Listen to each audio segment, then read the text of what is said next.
Good morning, everyone. Hello. Can you hear me okay? Good. Thank you very much, everyone, joining me here this morning, the regular Sunday morning meditation followed by a talk. Sorry for the slight delay because often it is try to get all the three platforms being able to run simultaneously. Sometimes one doesn't quite match, so there was a slight delay. So in any way, all of you have been very patiently waiting there. Thank you very much. Today we'll have a meditation followed by a talk on Buddhism and interfaith, because there's lots of interfaith activities I'm being part of. And I'm sure some ways that is also a part of you, because we are all interbeings. How could we not have interfaith? I don't know about interneting all the time, but definitely we are interbeing all the time. And also, I think there are significant members of Padma Buddhist community here present today, from Harvey Bay all the way, very, very senior members. And one of their senior member, Yvonne Bulmer, passed away just last week. So it's good that everyone is here. Maybe towards the end of the session, after my talk, we might get a few words if people from the Padma wish to share about Yvonne and her selfless work in the Dharma. That will be useful. So I will let that happen from either of Peter or Linda or Kathy, because all of you know her very well. So just to start off, we will do the prayers, the refuge, and generation of the four immeasurables before we do the 30 minutes meditation, followed by the talk. Thank you very much, everyone. Onda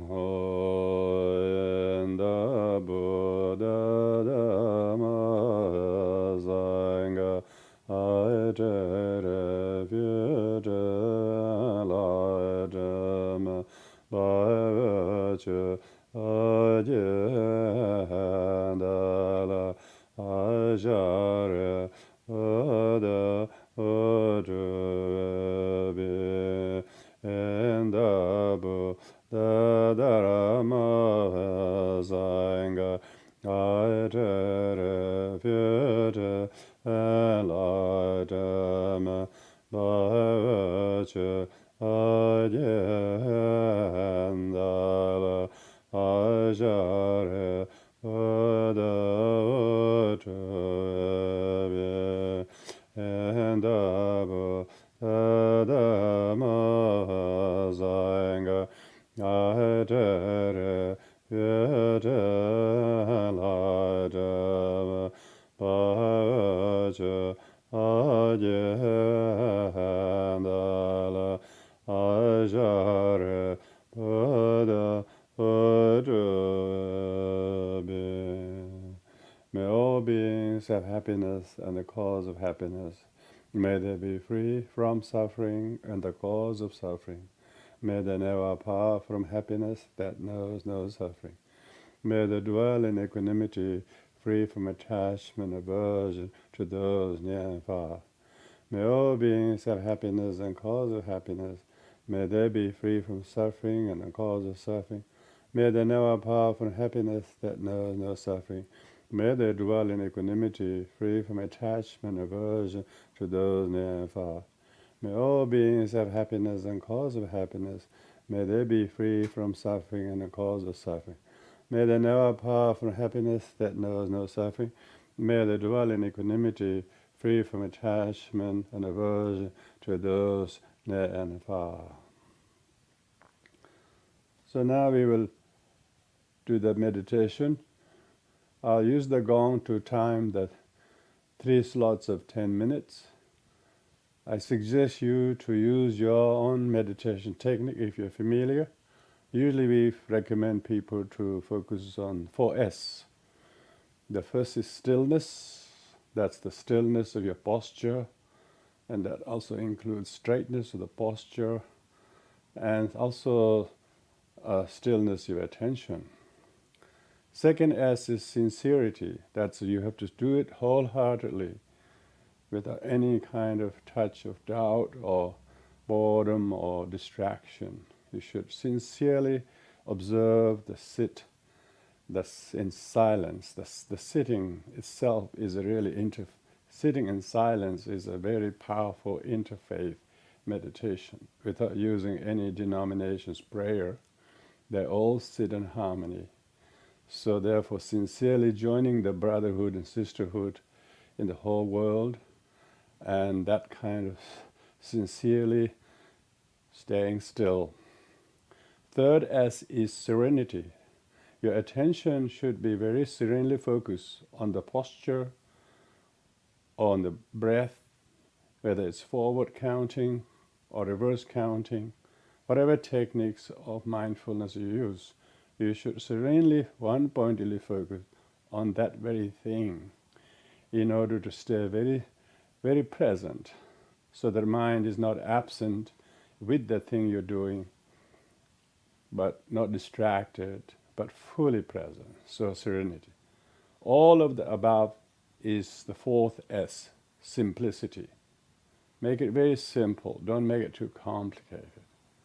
I use the gong to time the 3 slots and would not offer any comment, and so that you really stay so present, free of forgetfulness to do the above, free of laziness, of leaning and changing and shifting and restless, not like that, free of distraction, free of sinking and dullness and doubt, free of lack of application, free of over-application.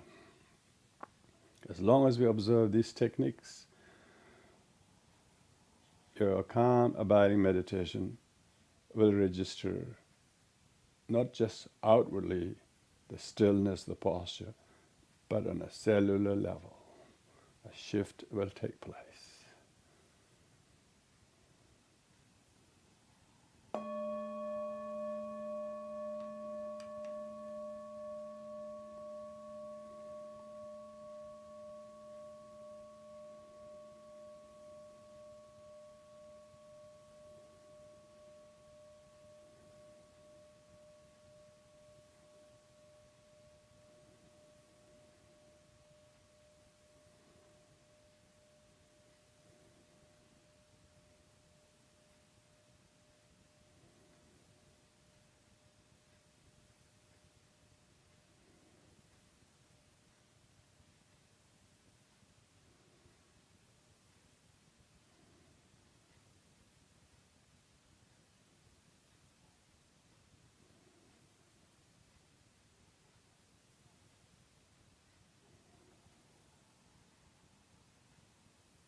Thank you for everybody sitting still and being with everyone in this meditation.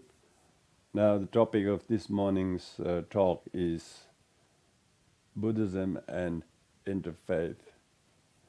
What prompted me to speak on this is because this week and starting last week is full of interfaith participation that I had to attend to.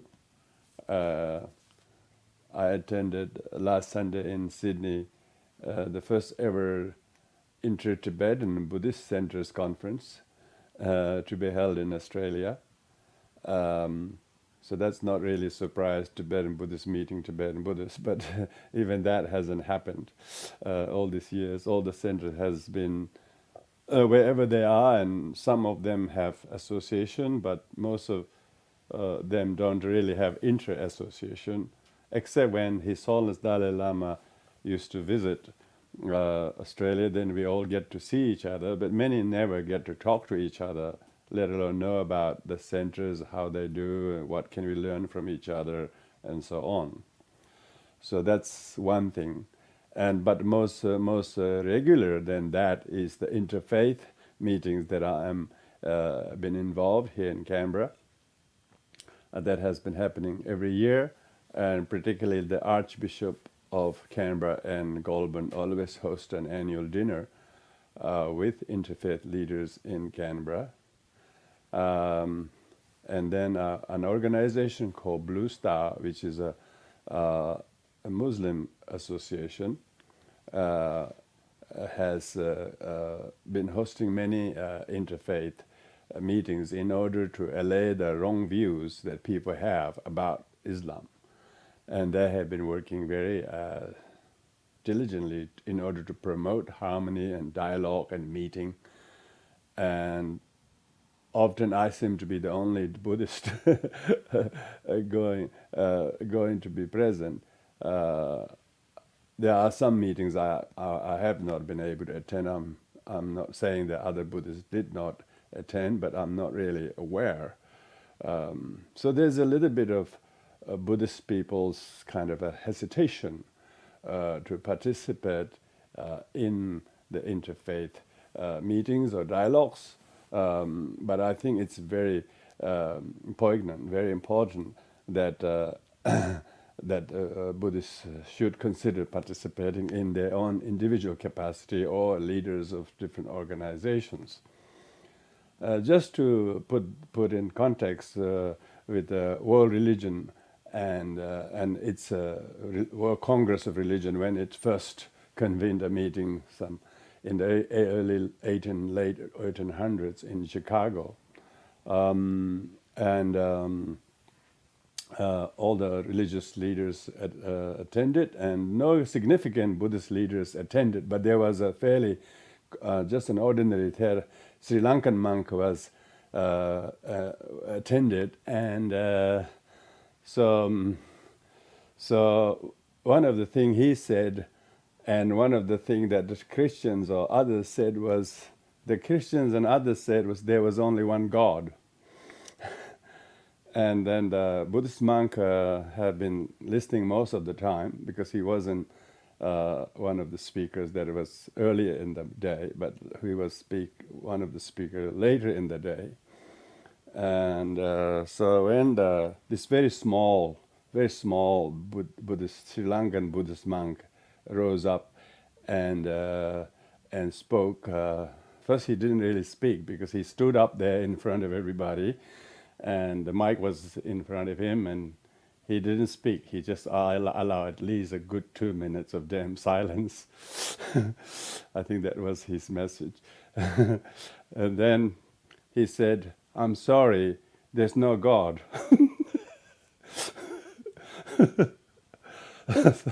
So actually that sort of was the first interfaith meeting where Buddhists made themselves known that they don't have faith or belief in a God.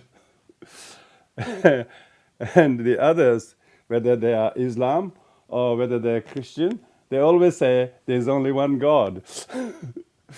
And basically saying that's our God, basically saying you got to come and listen to us. And there's only one God, and that's our God. And if you better follow it, sort of thing, So quite interesting. The other night when I was at the Interfaith Leaders Dinner, and the Muslim guy did the same thing, And this is because of their holy Ramadan month. And during this organization writes to all religious leaders to come to invite people to dinner at various homes, Muslim homes, each day when they break the fast around 5:30 or thereafter. They invite anyone to come, which is really, really nice way to meet and know iftar dinner. So anyway, so that was Archbishop hosted the dinner to break this kind of fast for the day, and then he gave the honor to this Muslim brother to say a few words, because all of majority were all Muslims. They all went in a room and did their prayers, which is the fifth one or fourth one in the day, and then they came back and then he said, Then he said few words, and he said, I have one most important thing that we Muslim people say. He says, there's only one God. So almost what they seem to be saying at this meeting is that there is no varieties of faith, but there is only one faith that you. So the message is quite not well received, particularly by Buddhists, because Buddhists firstly don't accept even one God, let alone many, and so the whole idea is that Buddhists believe in all sentient beings, and Buddhists believe in the welfare of all sentient beings, which seems to be much more interfaith kind of expression. I would say the slogan, all sentient beings, seems like a really appropriate, or maybe all creation. I mean, maybe interfaith, like all creation they might call, but the creation seems like the whole animate and inanimate world as well. Anyway, so most of the interfaith meetings are very much just they hardly really get to learn anything from each other. They just try to promote respect and knowing each other and develop knowing each other.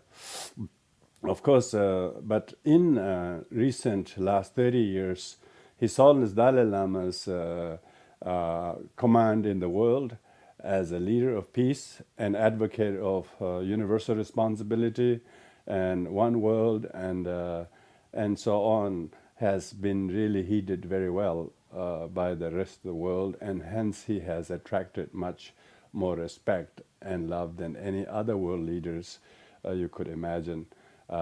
So he has always ranked at least top 10 most loved leaders in the world. Not because he has a state, not because he has a country, not because he enjoys any of those things, but because he actually expresses the very sentiment of interfaith kind of sentiment. So, whether you call one world or one God, but if we better use the word all sentient beings. So Buddhism has a lot to offer, and others have a lot to learn to really not crack the nut of concept of interfaith. Of course, Buddhism is not not necessarily a faith-based religion, but reason-based religion. So because if you really have good reason to have faith in law of karma or the teaching of Dharma or in a God, so be it. So be it. And if your faith is earned by that, of course. But in Buddhism, actually Buddhists themselves, while the teaching is very, very amazing, the Buddhists themselves are very, very not interfaithing themselves. Even within the Buddhist traditions or schools, they are not really mixing with each other. And this is what I was saying before. that the first ever conference of Tibetan Buddhists in Australia should only happen in 2023 says that they're all distancing, socially distancing for so long, so a reason, unnecessarily. I managed to speak there briefly. I said we have been socially distancing unnecessarily by prejudice and misunderstanding and whatever childish things that they have been squabbling over over centuries. But this is a world has become so small and globalized. Buddhism has the own very amazing message that can overcome all these barriers and really promote the teaching of a fully enlightened one that is designed for all sentient beings, you know. And so therefore you could not talk about just having relation between two faith groups or 5 faith groups once a year as a tokenism, but we should all forget those differences and therefore promote harmony and promote respect and promote really education about each other's tradition and culture. But actual very thing they all want to follow, the truth or the way, is how best we can be of use in our life, no matter who in front of whom, whether they believer or non-believer. We all have a certain responsibility. What should we do or say or think in a way that is respectful and of the other, as much as we want them to respect us.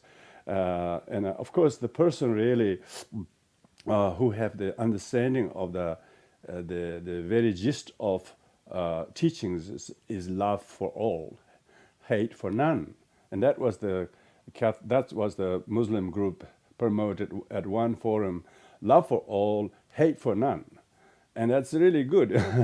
So basically, so therefore, it's not a question of who to nobody we should have do ill will. With all we should practice goodwill.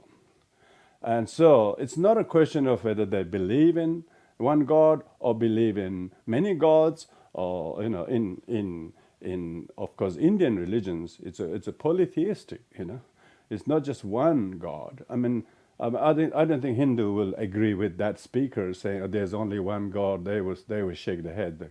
Oh, we got many gods. What are you talking about?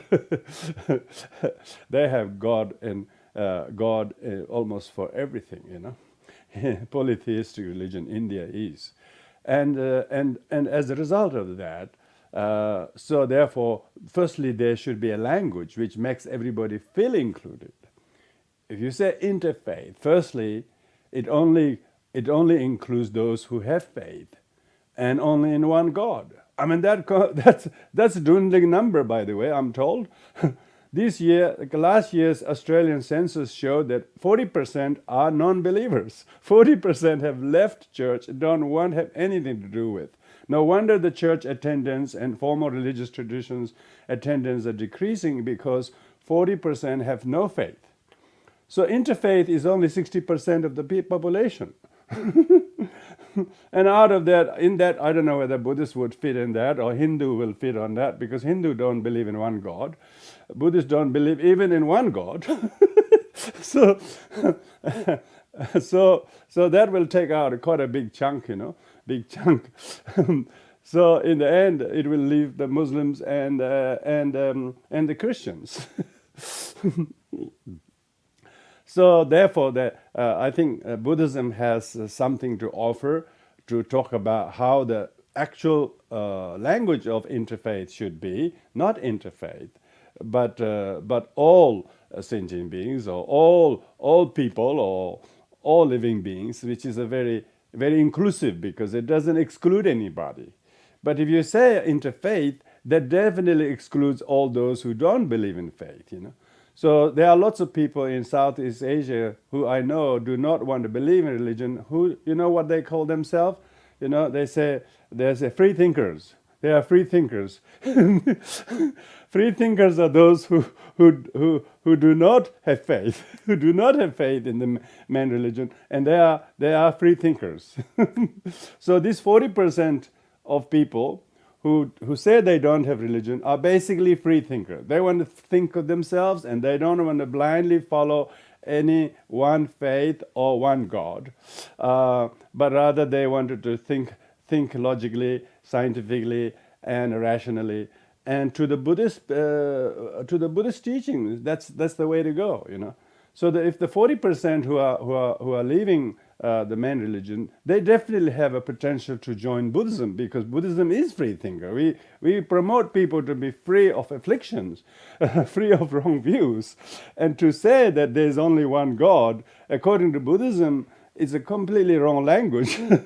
And that's the sort of thing divides the believers and non-believers, and among the believers and one God believers and many God believers and no God believers. So therefore you wouldn't have many left to participate in interfaith.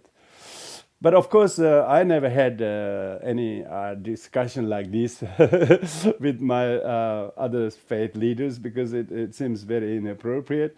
Often it's only a meal and then have a little chit chat, because sometimes they invite me to speak maybe 5 minutes or 1,000 words and so on. But that also is just a presentation, but not a lot of really inter-dialogue. There's no real dialogue. It's just a talk and the topic, and that's it. So I don't know how sincere these interfaith really meetings are. If they are, they definitely need to break the ground first by not excluding anyone, but how to embrace all humanity and all sentient beings from the Buddhist point of view. All humanity is probably quite widespread. All humanity, because quite a lot of people are very humane to animals, for instance, without being religious. Quite a lot of people are really, maybe all those 40% who are not believer in religion, they all have pet animals. And the way they treat the animals in the West, majority peoples, how kind and respectful to the well-being of their pet is quite humane, really. I call that humanity. They don't have to be believer in one God. They have to believe in the kindness to one sentient being that's right in front of them. If you regard animals as less of a life, and that we can cut and eat and devour and play and shoot and hunt them, that is not, of course, fitting to most people's mind. Even those people who don't believe in any faith, when they see animal cruelty, they think it's just plain wrong. And so that you can see even young children, they can see, as soon as they see one animal being treated with cruelty, they know it hurts their heart. So you can see how much we all have this concern for all living beings. So all humanity is quite inclusive, because a lot of people are very, very humane without being religious. People who have faith and interfaith, they always really talk about what they believe, what this is, and then if they want to hear from somebody, they may hear, but they still have really no way of including the other as fit person to go to the heaven, because they don't believe in it, and they think they don't go.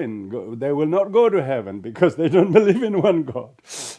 So when the religious interfaith people who engage in dialogue are very narrow-minded, thinking like that, you could see how many they will exclude the others.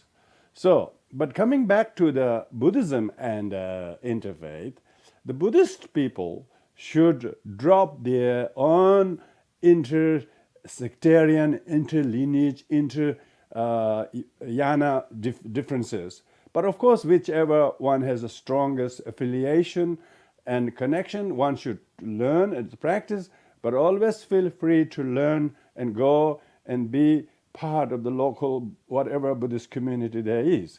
Without feeling our center, their center, we don't have our own center, we go to there, I don't want to go to there.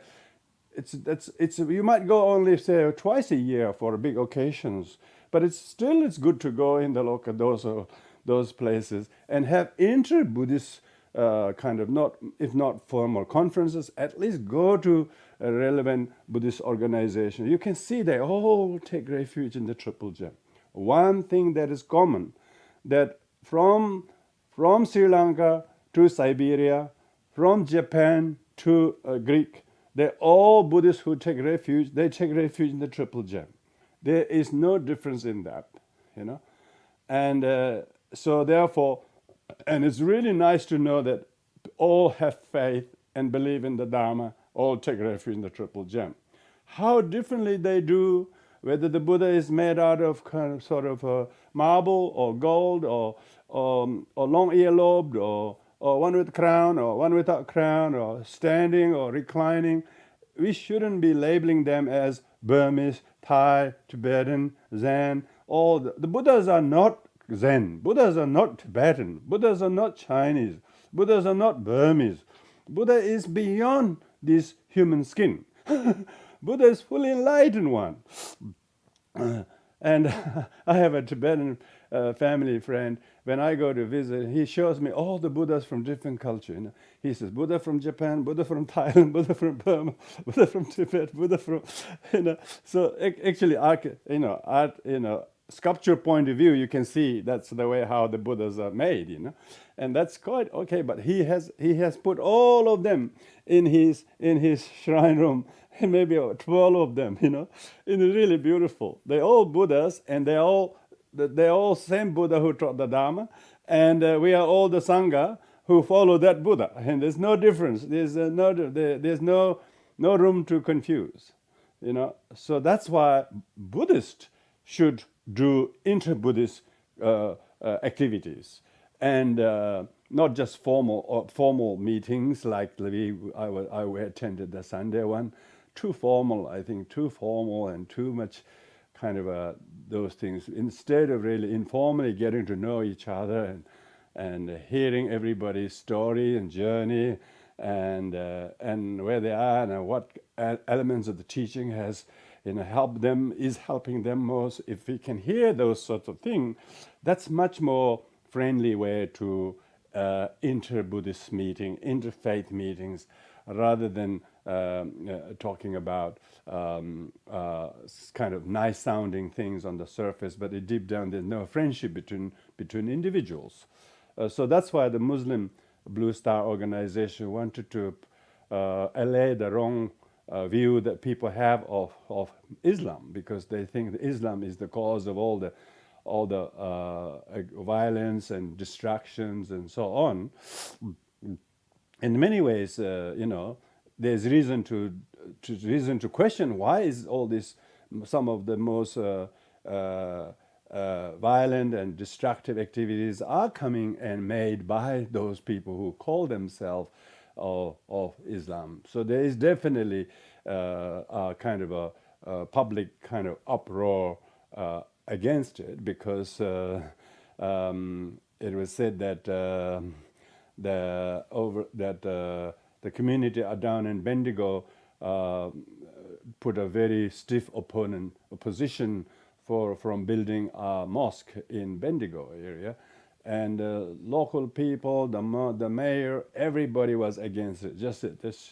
They just didn't want a mosque to build in their region, because they just can't have those people, even though they must have those people, because they are building.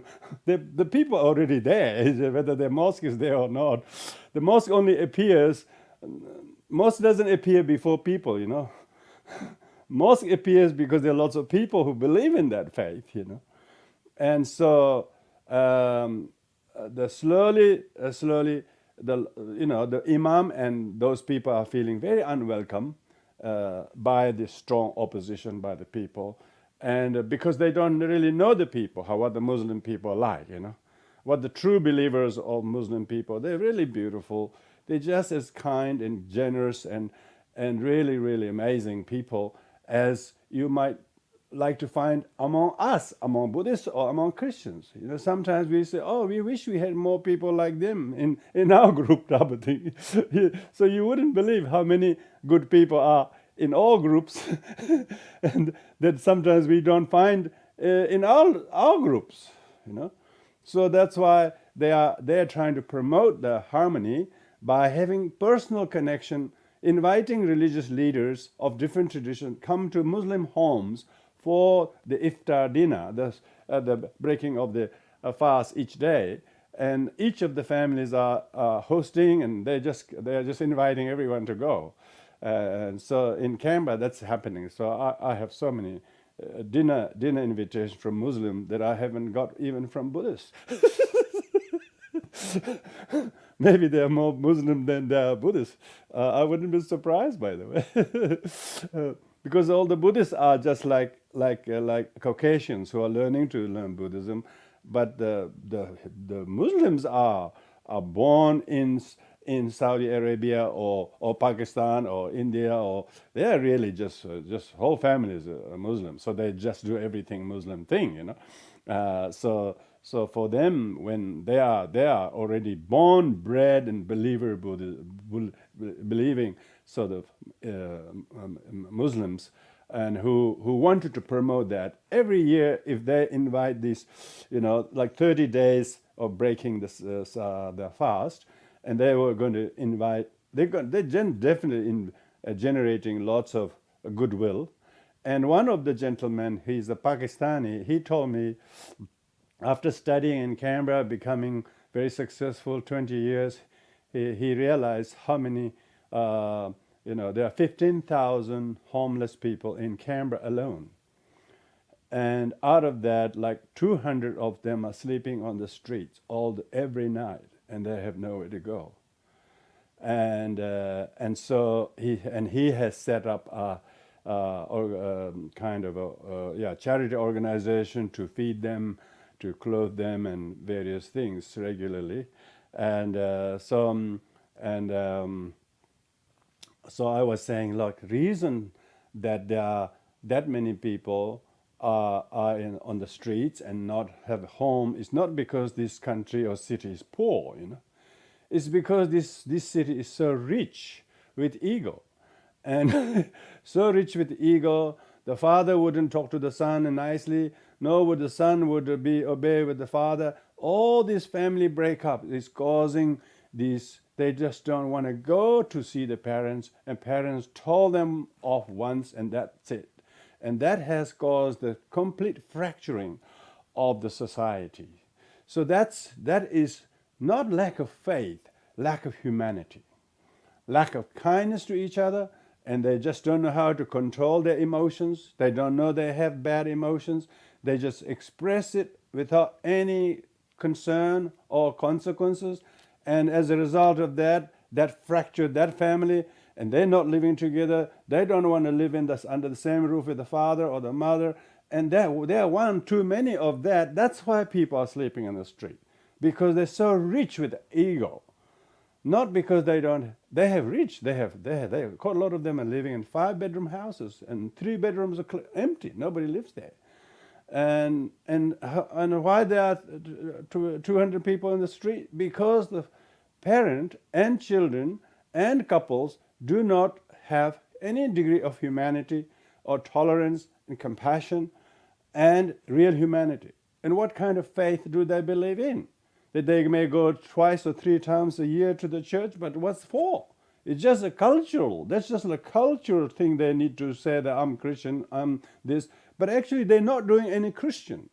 They cannot be so angry and doing ill will towards their own children or to their own family. That's what's the cause of the breakdown that's why we have big cities, rich cities, but lots of poverty, lots of destitution, lots of alienation and disharmony, because there is no real concept of the feeling empathetically, this is my son, how can I kick him out of my house, no matter how bad-mannered he is. This is my father, no matter how bossy and he is, how can I retaliate him, disobey him, disrespect him? Neither of the two have any of these conscience. They never were taught how to, And therefore, as a result of this, none of these people seem to have any faith in kindness, in tolerance, in compassion. Hence the huge homeless people and people who could not go to see their parents, who are not talking to their loved ones, are actually into hate. They're all practicing into hate. They're hating each other, they're hating them, and these people hating them, and then they just hate increasing. They have no intention to stop doing ill will. So this is the prayer when we say, may all beings be free from suffering and the cause of suffering. The cause of suffering is lack of kindness and too much hate. And if you say we are only way, the other's wrong, you're promoting hate indirectly. You're basically promoting indirectly. So the faith teachings are often promoting hate because they say ours is the only way, the others will go to hell, and that sort of thing. When this kind of language has lost many people from the mainstream religions. So the language and the teaching, it has to be modernized, has to be adapted to the humane languages. And so, therefore, Buddhist teachings can greatly promote, I would think, how the Buddhists should firstly break down their own cultural differences and not prejudice against each other and work harmoniously together with each other. So when Buddhist individuals and groups and group leaders are able to interact and respect each other, and then getting to know a little bit about the different yanas and vehicles and traditions, that actually they are only cultural names, and actually they all take refuge in the Buddha. They believe in bodhicitta, they believe in right view, and so basically they all aim to be free from samsara, and so there is no real fundamental doctrinal to be disputed about, So whatever language, whether it's a Pali language or Sanskrit language or Chinese language or Tibetan language or English language, these are just a temporary kind of a tool that they must need to be used. But quite a lot of like Theravadan really staunch using Pali only, And even quite a lot of once they learn Buddhism in those countries, they have to learn Pali. Without that, they just wouldn't know what they're saying. Even though Buddhism has spread in their countries in over 2,000 years, they still don't know what they're saying, And they have to say everything in Pali, for instance. So Buddhism has so much to learn to adapt to its language and how it can bridge the gulf that is left by language, cultural kind of discriminations, and then come to really know the gist of the teaching, how we are all seeking to free from suffering and the cause of suffering, try to attain happiness and ultimate enlightenment for the benefit of all living beings. So that's why Buddhism often, when they participate in the interfaith meetings, they are the odd one. They are the odd one because they don't really, as soon as the people say there's only one God, the Muslims will all agree. And the Christians also agree, but they think it's their God. Of course, Buddhism says, oh, we don't believe in one. What the hell they're talking about? We come to discuss how not to have a God. And of course, so the whole idea of Buddhism and interfaith, when His Holiness Dalai Lama met some Burmese monks in Melbourne during one of the World Congress of Religion meeting, the Burmese monks, first time they met a Tibetan, particularly Dalai Lama, and they asked His Holiness with the puzzlement. He said, "Oh, do Tibetans have Vinaya?" So the Burmese blatantly believed that there was no Vinaya in Tibetan. And they're talking to His Holiness, this is one of the most recognizable Buddhist monk, and they are daring to ask him, saying, "Do you have Vinaya in Tibetan Buddhism?"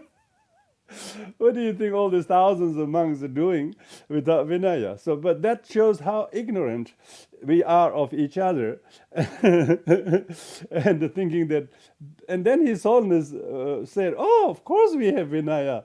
Oh, we have, these are the list of the Vinaya, the four parajikas, and and so on. So he lists all the vows and practices in the Pratimoksha vows and listed, and the monk was just his eyes just opened. He was wrong to think that Tibet didn't have Vinaya. They thought there is no Vinaya practice in Tibetan Buddhism, for instance. These are senior Burmese monks, very learned leaders of Burmese monks participating in international World Congress of Religion meeting, and they even about fellow Buddhists, they don't think that the Tibetans have any Vinaya whatsoever. So that shows how unaware we are of each traditions, and lineages, and schools and practices. And before doing the interfaith, first need to have interdenominational, intersect, interlineages meeting and discussion and learning each other about seems very, very important. So if the Buddhism were to make really valid contribution, it's only going to come from some important personages like His Holiness Dalai Lama. Even he gets this kind of question from Buddhists. so that pretty much shows how much understanding the other religions and their leaders have about Buddhism. Probably very nil.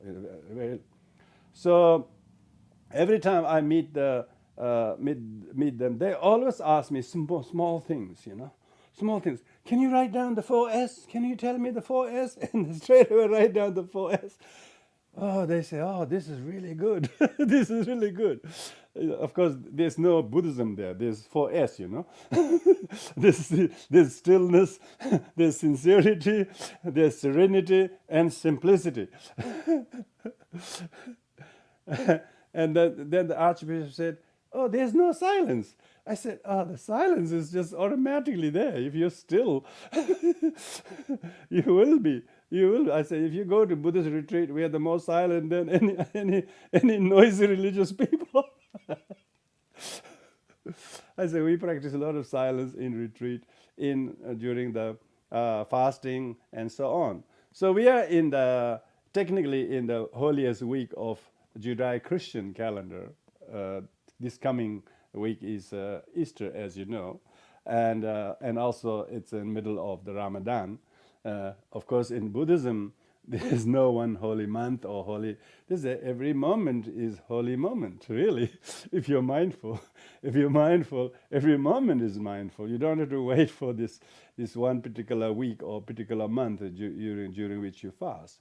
Of course, periodically there are times people are recommended to fast in the Sakadawa or do retreats whenever one can and those, but generally all Buddhists must, if they have a very kind mind, they have a kind day whichever the day is, whether it's a holy day or not an ordinary day, when the mind is filled with kindness, and that doesn't have any discrimination that you can make with any sentient being. One sentient being is too many to be ignored or to be excluded.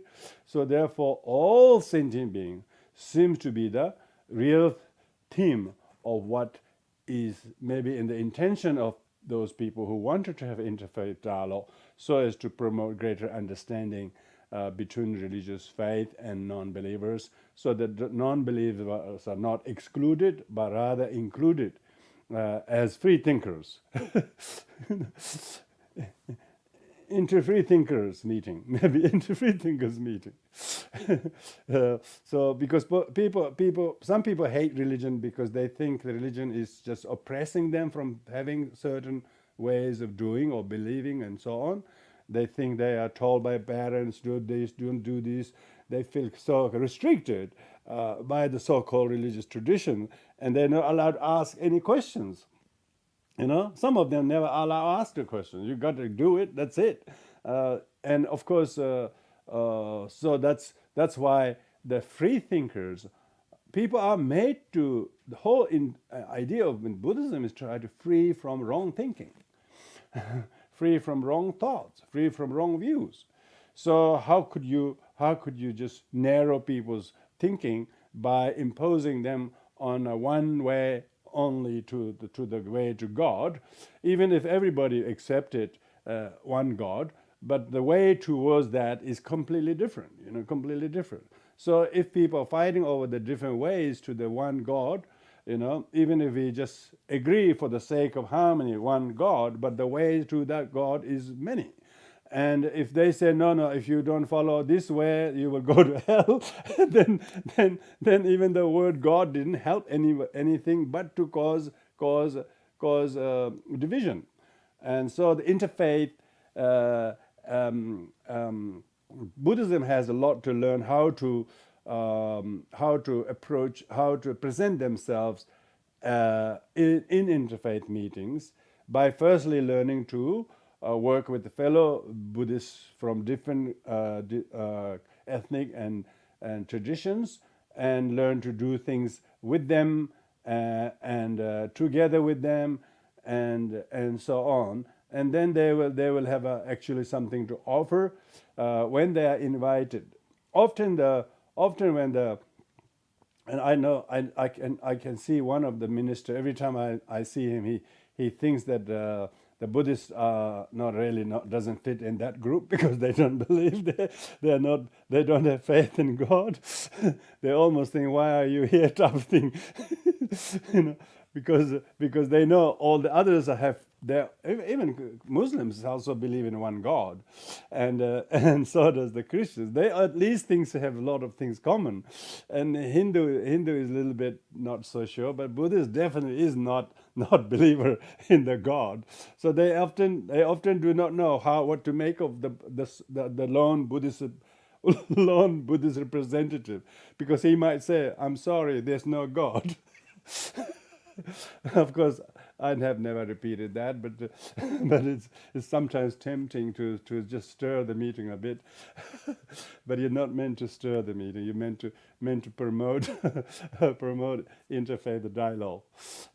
So that's all I have got to say. I'm sure all of your journey in your life says a lot about your encounter with different, your own upbringing, the religious faith, and then how you've been dealing with that, and how you have improved your understanding of life through learning and meeting from different religious faith, and how you are negotiating life's issues in relation to your faith or rationale in seeking the path to enlightenment. I'm sure you will have that many points of view. So I will leave that to you.